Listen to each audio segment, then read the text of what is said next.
Namaste, I am JVN Vishnu Shamotia, Jyoti Vidyapeeth, Women's University, Faculty of Education and Methodology, Program MSc Chemistry, Second Sem, Course Organic Chemistry, Session Von Richter Reaction and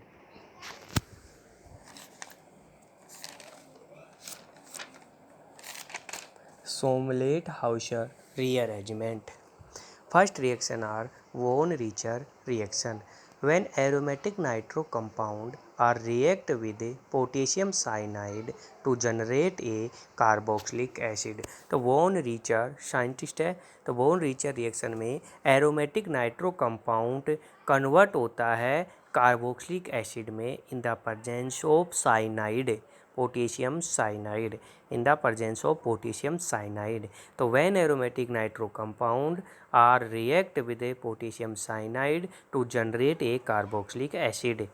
Ortho position to the exciting nitro group, exiting nitro group is known as Victor von Richter reaction in 1871.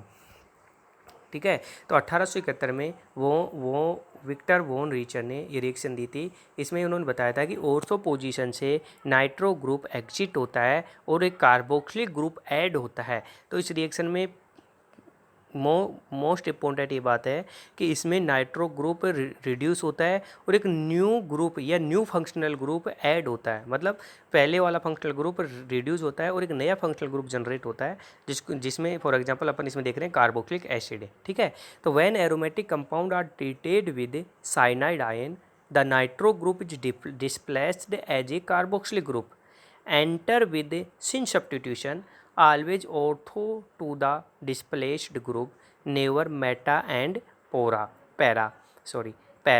ठीक है, तो when nitro compound are treated with cyanide ion, तो aromatic compound जो nitro compound है उस किससे treated होगा, cyanide ion से। तो नाइट्रो ग्रुप किससे displaced in the carboxylic group, तो नाइट्रो ग्रुप डिस्प्लेस्ड होगा, कार्बोक्सिलिक ग्रुप एंटर करेगा विद सिन सब्स्टिट्यूशन। किसकी प्रेजेंस में, सिन सब्स्टिट्यूशन। अब व्हाट इज सिन सब्स्टिट्यूशन, तो cine substitution a type of substitution reaction in which the entering group take a position on an atom adjacent to the atom to which the leaving group is attached. तो देखो, attach the position on the atom adjacent to the atom which the leaving group is attached. जो leaving group attach है उसकी adjacent position पे new group add होगा, उसको बोलते हैं अपन सिन सब्स्टिट्यूशन। जो लिविंग ग्रुप अटैच है उसकी एग्जासेंट पोजीशन पे एक न्यू ग्रुप ऐड होगा, उस सब्स्टिट्यूशन को क्या बोलते हैं अपन, cine substitution. Always ortho to the displaced group, और ऑलवेज किससे डिस्प्लेस होता है group, ortho position, never meta and para. मतलब मेटा और पैरा से नहीं, ओनली किससे डिस्प्लेस्ड होगा ग्रुप, ऑलवेज ऑर्थो पोजीशन से। ठीक है, तो क्लियर। तो the Von Richter reaction can be inhibited in the presence of K3FeCN6, ठीक है, potassium ferrocyanide and sodium sulphide. In the presence of sodium sulphide and potassium ferrocyanide की presence में भी अपन विक्टर वोन रीचर रिएक्शन करवा सकते हैं। तो देखो रिएक्शन आप दिखाई गई है, नाइट्रोबेंजीन है in the presence of KCN की प्रेजेंस में लिया है और अपने पास कन्वर्ट हो रहा है कार्बोक्सिलिक एसिड में। ठीक है, तो बेंजीन कार्बोक्सिलिक एसिड बन रहा है और KNO2 बन रहा है। ठीक है, अब इसमें एक फंक्शनल ग्रुप जेड कोई फंक्शनल ग्रुप लिया है और उससे अपन ने रिएक्शन करा के कंपाउंड में कन्वर्ट किया है। ठीक है, अब इसकी मैकेनिज्म देखो, mechanism in this proceed through a nucleophilic attack of cyanide ion ortho to nitro group followed by intramolecular rearrangement given below. देखो इस रिएक्शन में अपने एक न्यूक्लियोफिलिक सब्स्टिट्यूशन रिएक्शन है और न्यूक्लियोफिलिक सब्स्टिट्यूशन रिएक्शन में अपन एक न्यूक्लियोफाइल जनरेट किया है साइनाइड आयन। ठीक है, अब देखो साइनाइड आयन मैंने जनरेट किया है और साइनाइड आयन इस पर अटैक कर रहा है और प्रोडक्ट में फॉर्मेशन कर रहा है। अब एक मैं बात बताता हूँ कि nucleophilic substitution reaction benzene simple benzene ring पे कराएंगे तो न्यूक्लियोफिलिक सब्स्टिट्यूशन रिएक्शन नहीं देता है। बट बेंजीन पे यदि कोई इलेक्ट्रॉन विड्रॉइंग ग्रुप यदि इलेक्ट्रॉन विड्रॉइंग ग्रुप लगा के न्यूक्लियोफिलिक सब्स्टिट्यूशन रिएक्शन कराते हैं तो ईजिली दे देता है। तो इसमें देखो मैंने NO2 का नाइट्रो ग्रुप एक इलेक्ट्रॉन विड्रॉइंग ग्रुप है और इसमें न्यूक्लियोफिलिक सब्स्टिट्यूशन रिएक्शन ईजिली दे देगा। तो in this reaction proceed through a nucleophilic attacks of cyanide ion ortho to nitro group followed by intramolecular rearrangement given below. तो इसमें intramolecular rearrangement होगा और इंट्रामोलिकुलर रीअरेंजमेंट के साथ में प्रोडक्शन फॉर्मेशन होगा। फर्स्ट स्टेप साइनाइड आयन ने attack किया, जो कि मैंने ब्लू कलर से दिखा रखा है। साइनाइड आयन ने अटैक किया, बॉन्ड फॉर्मेशन हुआ, ठीक है। तो next second step cyanide ion attack हो गया तो इससे H+ प्रोटोन ट्रांसफर होता है और प्रोटोन ट्रांसफर होने से नाइट्रोजन पे पॉजिटिव चार्ज खत्म हो जाता है, ठीक है। अब नाइट्रोजन का नेगेटिव चार्ज साइनाइड के CN पे अटैक करता है। साइनाइड के CN पे अटैक करने के बाद में एक 5 मेंबर स्पीसीज रिंग में कन्वर्ट हो जाता है। 5 मेंबर रिंग स्पीसीज आपको दिख रही होगी। अब 5 मेंबर रिंग स्पीसीज में वापस बॉन्ड ब्रेकिंग और बॉन्ड फॉर्मेशन होता है और एक NH2 एमीन ग्रुप में कन्वर्ट हो जाता है। अब एमीन का जो NH2 ग्रुप है उसमें लोन पेयर अटैक करता है नाइट्रोजन पे और एजो कंपाउंड बनाता है और एजो कंपाउंड में फर्दर अपन यदि किसी बेस की रिएक्शन कराएंगे तो कार्बोनिक ग्रुप पे अटैक करके और प्रोडक्ट में फॉर्मेशन होगा। फॉर एग्जांपल जो दिख रहा है एजो कंपाउंड N2 रिमूव होगा और प्रोडक्ट में फॉर्मेशन होगा। क्लियर। देखो ऑक्सीजन का नेगेटिव चार्ज रेड कलर से दिखा रखा है, ये नाइट्रोजन पे टूटा, बॉन्ड ब्रेक हुआ, कार्बन नाइट्रोजन बॉन्ड ब्रेक हुआ, नाइट्रोजन का बॉन्ड ट्रांसफर हुआ और एक माइनस बेंजीन पे नेगेटिव चार्ज आ गया। इस पे H+ प्रोटोन ट्रांसफर करा देते हैं तो कार्बोक्सिलिक एसिड प्रोडक्ट अपने पास बन जाता है। ये हो गई अपने पास विक्टर वोन रिचर रीअरेंजमेंट, ठीक है। तो देखो इंट्रामोलिकुलर रीअरेंजमेंट होता है, मतलब इंट्रामोलिकुलर का मीनिंग होगा कि एक ही कंपाउंड में रीअरेंजमेंट होकर उसी कंपाउंड मतलब किसी अननोन कंपाउंड के ऊपर रीअरेंजमेंट नहीं कराना पड़ेगा। उसी जो अपने पास कंपाउंड है उसी कंपाउंड में जो बॉन्ड बन रहे हैं और बॉन्ड ब्रेक हो रहे हैं वो उसी कंपाउंड में होते हैं, मतलब इंट्रामोलिकुलर होते हैं और वो रीअरेंजमेंट होकर अपने को प्रोडक्ट का फॉर्मेशन करते हैं। क्लियर। तो देखो इसमें प्रोडक्ट फॉर्मेशन ईजिली बन रहा है in the presence of cyanide ion.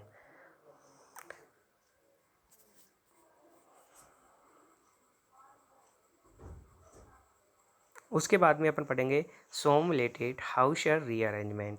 देखो second rearrangement in this rearrangement involves the reaction of बेंजील quaternary ammonium salt in the presence of sodium amide और अनोदर एल्केलाइल मेटल, ठीक है। In the presence of sodium amide और another एल्केलाइल metal amide 2 from N-dialkyl benzene amine having a new alkyl group in the aromatic ortho position is known as Sommelet Hauser rearrangement, ठीक है। तो अब देखो सोमलेटेड Hauser rearrangement में अपन को क्या लेना है, quaternary ammonium salt in the presence of sodium amide. तो क्वाटनरी अमोनियम साल्ट की प्रेजेंस में अपन को क्या लेना है, बेंजील quaternary ammonium salt in the presence of sodium amide. जब भी अपन इस जैसे नेम रिएक्शन है तो नेम रिएक्शन में अपन को जैसे सोमलेट हाउस रीअरेंजमेंट याद आए तो उससे सबसे पहले अपन को याद रखना है in the presence of sodium amide और रिएक्टेंट होता है quaternary ammonium salt, benzene quaternary ammonium salt, ठीक है। तो इसकी अपन रिएक्शन कराएंगे और इसमें देखो ortho position is known as, एक एरोमेटिक ऑर्थो पोजिशन से एक न्यू एल्किल ग्रुप जनरेट होता है in the aromatic ortho position is known as Sommelet Hauser rearrangement. देखो having a new alkyl group in the aromatic ortho position is known as Sommelet Hauser rearrangement. इन देखो Sommelet Hauser rearrangement is highly forwarded in polar solvent like NH3, DMSO, dimethyl sulfoxide, low temperature condition also favored in this reaction। Clear. देखो इसके एक reaction दिखाई है तो इसमें benzyl quaternary ammonium salt in the presence of sodium amide के साथ और एक न्यू मेथिल ग्रुप जनरेट हो रहा है ऑर्थो पोजीशन के पास में। क्लियर। अब इसकी मैकेनिज्म देखो, in this mechanism the reaction proceed with the deprotonation of benzyl methylene proton which the acidic to yield benzene yield, ठीक है। the yield formed in the equilibrium with the second yield, which is formed by deprotonation of one of the ammonium methyl group, and second yield, which is the present much similar amount, undergoes a 2,3 sigma-tropic rearrangement and subsequent aromatization in order of the form the finally product. देखो first step में अपन को amide amide H plus, देखो base की tendency होती है, मैं पहले भी बता चुका हूँ बेस की क्या टेंडेंसी होती है कि H प्लस एक्सेप्ट करता है एक्टिव हाइड्रोजन, एक्टिव पोजीशन से H प्लस एक्सेप्ट किया, नेगेटिव चार्ज बना, नेगेटिव चार्ज बनने के बाद में रेजोनेंस स्टेबलाइज बन रही है। अब देखो यहाँ पे CH3 मैंने रेड कलर से शो कर रखा है, तो जो रेड कलर से शो कर रखा है यहाँ से एरोमेटाइजेशन से एक नेगेटिव पॉजिटिव चार्ज, एक हाइड्रोजन एक्सेप्ट करता है बेस, ठीक है, तो यह CH2 माइनस बनता है और ये CH2 माइनस बेंजीन की बेंजीन रिंग पे अटैक करता है। जो CH2 माइनस का मैंने बेंजीन रिंग पे अटैक करा है, बेंजीन पे रिंग पे जैसे अटैक कराता है तो बॉन्ड फॉर्मेशन होती है और नाइट्रोजन कार्बन बॉन्ड ब्रेक होता है। क्लियर? जैसे ही नाइट्रोजन कार्बन बॉन्ड ब्रेक होता है तो नाइट्रोजन CH3 नाइट्रोजन पर 2 मेथिल ग्रुप है और CH2 जो रेड कलर का है वो बेंजीन रिंग पे जुड़ जाता है, मतलब अटैक हो जाता है। और जो बेंजीन रिंग पे अटैक होने के बाद में कार्बन नाइट्रोजन बॉन्ड ब्रेक हो जाता है तो यहाँ पे रेड कलर का जो CH2 है उसे नाइट्रोजन और CH3 ऐड हो जाता है।